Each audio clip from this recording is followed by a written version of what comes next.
¿Qué tal? Saludos cordiales tengan cada uno de ustedes una vez más. Bienvenido a nuestra unidad número 2.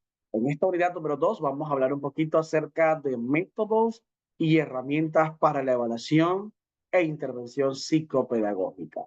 Y como bien lo dice, hablar de estrategias de evaluación psicopedagógica es un proceso continuo y es una de las cosas que me gusta recalcar mucho y lo vamos a ver en esta unidad número 2, ese poder entender que evaluación como tal es un proceso, pero cuando lo vemos dentro de la evaluación psicopedagógica todavía sigue siendo un proceso y es un punto importante entender porque por lo general nosotros en psicopedagogía siempre también hacemos una evaluación diagnóstica al inicio para saber qué realmente tiene el estudiante y en este caso nosotros vamos a hacer esa observación al aula de clase, entrevistamos al padre de familia, entrevistamos a las personas de su entorno, a las maestras, vemos el desarrollo del niño en el entorno como tal en cuanto a ese aspecto. Entonces, por eso que es importante que entendamos que esa evaluación psicopedagógica es un proceso continuo y totalmente metódico porque vamos a utilizar todas las estrategias que mencionabas en el módulo número 1, que al final permite conocer la dificultad del alumno, y no solamente del alumno, y sino también conocer las dificultades que se ven en el reflejo del alumno, pero a partir del contexto como tal. Algunas finalidades o características de algunos actores dentro del proceso es entender entonces que dentro de esa parte psicopedagógica, la finalidad es mejorar la respuesta educativa mediante decisiones. Si nosotros no hacemos una evaluación psicopedagógica, realmente no vamos a darnos cuenta o a descubrir cuál es la necesidad del chico y mucho menos vamos a poder intervenir o a diseñar un plan psicopedagógico o un plan de intervención para poder ayudar a nuestro paciente. Por otro lado, en cuanto a lo referente, hablamos y hay que entender nosotros como psicopedagogos que el alumno es el principal referente de la evaluación, pero se toma en cuenta el contexto, porque muchas veces lo que se ve en reflejo del alumno en el salón, en el aula de clase, tiene que ver con el contexto educativo, tiene que ver con la parte familiar, tiene que ver con los hogares disfuncionales, tiene que ver con el consumo de droga, alcohol, violencia, también puede ser, dar un impacto negativo en el chico en el aula de clase. Por otro lado, entender que esa evaluación tiene que ser contextualizada, que esa evaluación tiene que ser un proceso continuo y que esa evaluación tiene que ser flexible, porque se tienen que buscar las herramientas, las estrategias psicopedagógicas para poder dar respuesta a el estudiante como tal. Dentro de ese ámbito podemos entender y podemos establecer que la evaluación psicopedagógica está vinculada a informes como tal. ¿Por qué? Porque llega la hoja de referencia, nosotros vamos, visitamos el aula de clase, vemos el chico en el recreo a la hora de merendar, lo observamos, hacemos las anotaciones correspondientes, se informan a las autoridades educativas, pero siempre tomando en cuenta de que hacemos ese informe en ese proceso formal de un informe técnico y luego entonces para poder dar respuesta y tener referencia de qué fue lo que sucedió en su momento. En algunos casos y consecuencias podemos hablar en cuanto a la parte de escolar, en la parte inicial, podemos hablar que en muchos casos la evaluación se lleva a cabo al inicio nada más. Se hace la evaluación al inicio y yo sé que el niño tiene un problema, tiene una situación, pero realmente eso no es lo que se debe hacer nada más al inicio. Es un proceso continuo. Ok, partimos de cero. Tiene el chico una condición, el estudiante tiene una condición, el paciente tiene una condición. Ahora, ¿qué vamos a hacer a partir de esa condición? ¿Cómo vamos a ayudar al estudiante para que salga adelante y se le puedan dar esos apoyos adicionales o esas adaptaciones como tal? Otro punto muy importante tiene que ver con la detección de las necesidades educativas. Detectamos al niño con la necesidad, bueno, vamos entonces a intervenir, vamos a darle seguimiento con todos los especialistas como tal para poder tener los apoyos adicionales, los apoyos de los especialistas y poder hacer los ajustes razonables, las adecuaciones correspondientes a este paciente, a este estudiante, para que pueda haber un resultado positivo. Si no hacemos los ajustes razonables, no hacemos una evaluación objetiva, no hacemos una evaluación como en el proceso continuo, al final no vamos a tener un resultado positivo. Por eso también se habla que la evaluación psicopedagógica proporciona una base para hacer las adaptaciones. Nos da esa base para poder hacer los cambios. No solamente hago una evaluación formativa para ver qué sabe el estudiante o qué aprendió y ya se quedó allí. No, es ver. Si no lo logró, bueno, ¿qué ajuste razonable voy a hacer? Voy a diseñar para llevar al estudiante al aprendizaje que nosotros estamos buscando como tal.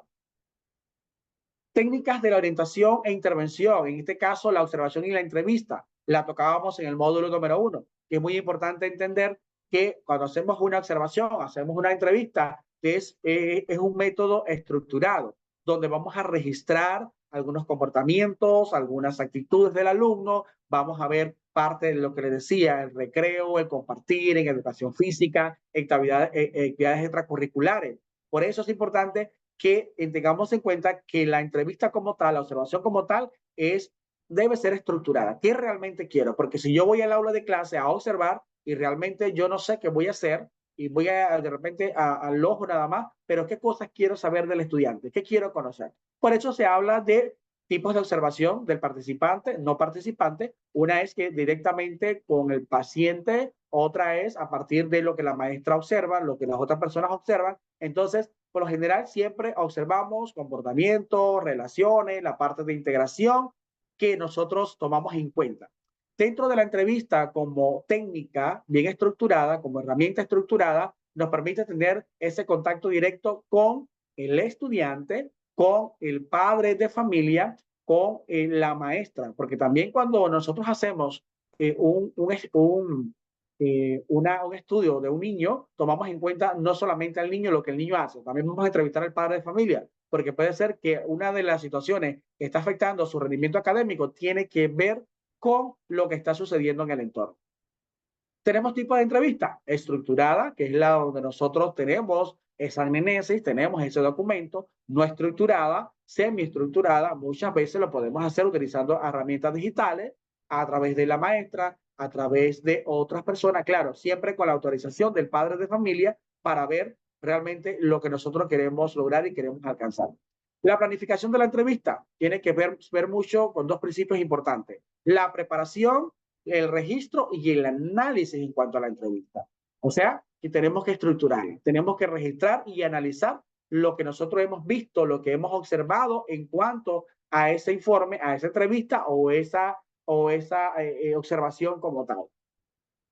La evaluación psicopedagógica y los informes. ¿Qué buscan una evaluación psicopedagógica? En ese proceso lo que busca es conocer la situación del estudiante en el ámbito escolar, en el ámbito social, en todos los otros ámbitos. Recopilamos esa información, analizamos esa información y evaluamos la mayor cantidad de información posible sobre el alumno para entender y para comprender qué realmente sucede. Si vemos que hay un indicador que marca que el chico tiene alguna afectación cognitiva, bueno, hacemos la hoja de referencia, se envía a los especialistas, en este caso al pediatra, al psicólogo, al neuro, y ellos hacen ese proceso para descartar cualquier tipo de situación cognitiva que se esté dando dentro del estudiante. Alguna característica del informe, era lo que mencionábamos, parte de la unidad número 1, tiene que ver con una rigurosidad. El informe debe basarse en datos abstractos y objetivos. Otra característica es que debe ser confidencial, que el psicopedagogo, el orientador, debe garantizar que los datos posibles no lleguen a personas ajenas al proceso educativo. Credibilidad, que el informe debe reflejar una descripción precisa de las capacidades y las dificultades del alumno de manera objetiva. No es porque el niño de repente, el docente, el psicopedagogo se ensayó con el niño, el orientador, no, hay que ser lo más objetivo posible. Y en cuanto a la implicación, ese informe psicopedagógico se debe culminar con una conclusión de qué realmente se está haciendo a partir de la necesidad del estudiante, porque si no hicimos un informe, hicimos una observación, pero al final no se va a intervenir, no se va a hacer nada, entonces realmente no estamos logrando nada de una forma positiva en cuanto al paciente. Los contenidos de los informes psicopedagógicos, por lo general, deben incluir datos personales del niño, nombre, edad, grado, la fecha de nacimiento, los datos escolares como tal. Y si en algunos casos se incluye la anamnesis, sabemos que entonces tomamos datos desde el nacimiento para tener toda esa parte clara en cuanto a dar un mayor seguimiento, valor agregado a la condición, a la situación del niño. Dentro de los modelos básicos de intervención, hay que entender que son enfoques o estrategias utilizadas para apoyar el desarrollo y aprendizaje de los estudiantes. Hoy por hoy existe el modelo clínico, el modelo de counseling, el modelo de programa, el modelo de consulta. Hay una serie de programas. En este caso, el modelo clínico lo que busca más que nada es un enfoque centrado a la parte del autoconocimiento, en la parte, y por lo general tiene en su fase el inicio, la estructuración, la exploración, el tratamiento, seguimiento y evaluación. El modelo clínico, desde mi perspectiva, va enfocado un poquito más a la parte ya del psicólogo como tal, que nosotros debemos entender que existe trabajar en el área de psicopedagogía, existen muchos otros colegas que vamos a trabajar en un gabinete psicopedagógico que deben intervenir de una forma objetiva. En cuanto al modelo de programa, se refiere a actividades planificadas, colaborativas, que nosotros buscamos. Conocemos al niño, tiene una necesidad, yo sé lo que tiene, ya se hizo toda la parte que nosotros conocemos, que les compete. Bueno, ahora, ¿qué actividades vamos a planificar para responder a la necesidad del niño, ya sea de una forma individual o de una forma en grupo? Son algunas de las cosas importantes. Las fases de este modelo son evaluar las necesidades, diseñar las actividades, ejecutar esas actividades y al final evaluar esas actividades. Entonces, por lo general, en este modelo nos enfocamos mucho en la prevención, en el cambio del rol del orientador, la integración de todo el equipo interdisciplinario, fomentar un trabajo en equipo y al final también es que se ejecute y optimizar los recursos que tenemos y que se le pueda dar respuesta al estudiante en cuanto a todo esto.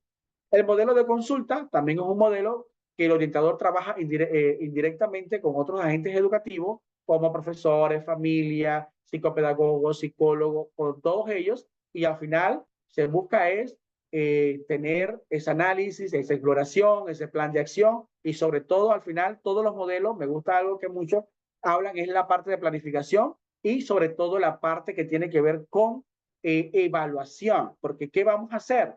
¿Qué hago? ¿Qué voy a hacer realmente con el chico a partir de la condición que él tiene? No es solamente diseñar, no es solamente planificar las actividades. Esas actividades es muy importante que entendamos que esas actividades se deben llevar a cabo, se deben ejecutar, porque ahí en la ejecución de las actividades es donde vamos a detectar, nos vamos a dar cuenta si el estudiante realmente ha avanzado, ha retrocedido, todavía le falta, está en el mismo nivel, y por eso es importante que entendamos algunos tipos de modelos, no solamente conocer desde la parte del inicio, sino llevarle ese monitoreo constante de la evaluación en cuanto al desarrollo como tal. Entonces, esto es parte de lo que vamos a ver nosotros en esta unidad número 2, que les invito a que cada una de las clases disfrutemos del contenido, el material, el recurso que encontramos en nuestros módulos y que al final lo que busca es desarrollar esas habilidades en nosotros como psicopedagogos y poder dar lo mejor de nosotros en su momento a cada uno de nuestros estudiantes o a nuestros pacientes. Así que sin más, nos vemos en la unidad número 3. Saludos cordiales.